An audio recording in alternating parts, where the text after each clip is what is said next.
seeqiyas akkaawuntiin nama yookaan follower 266 yookaan 67 kun wama xiqqoo irruudha 67 jechuudha. Khabaan ta'e kun kan Mahammad Bayaani ustaazii ennaan ustaazummaa bira kutee jira ibjijjiiree jira jechuudha. Ilmi namaa tokko namni keessattuu qura'aana nama qaraasisuu ture.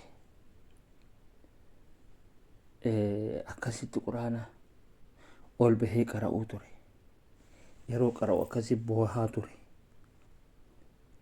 Kan ustaazonni kan akka Sheekh Hamiini biroo hundinuu ragaa bahanii fi yeroo inni waa ta'e sagalee tahaafii turan.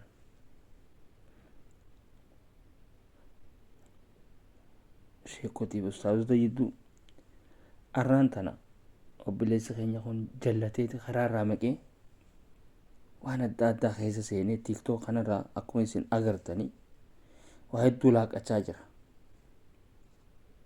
Ammoo wanni tun addunyaadha. Addunyaadha jecha akhiraa fi dhabuunis hin ta'u.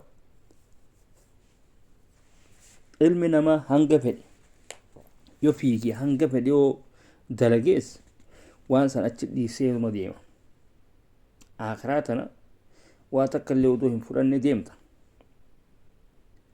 Arra obboleessa keenya waan san hunda dhiisteeti waan silaa qaraasistuufi kana hunda dhiisteeti kabajaallee firraa fuutee akka ustaazonni sheekonni illee sitti rifatan. Warrummaan silaatii muslimaa shamarranis haa ta'u warri dhiiraatis haa ta'u haati karaa isaa turte khawahillee sirraa illee dhadhagayaa turan sitti rifatanii firraa afaan qabatanii silaaluu jiran jechuudha. Siigalee warroota nama si hojii kokkoflanii ayizoo siin jaan kuni bu'aa siin qaban. Ifii isaaniitiif warra if hin beeyne.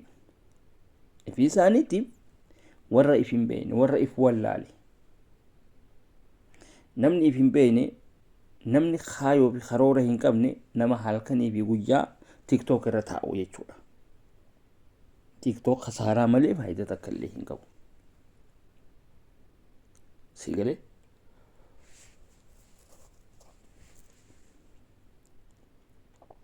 nee maali gaa bu'aan amma kunoo wanni kun gubate gubachuudhaa miti baan ta'ee jira. Siigalee dallansuudha. Dallansuun guddoo hin qabdu xiqqoo irraa nama eegalti.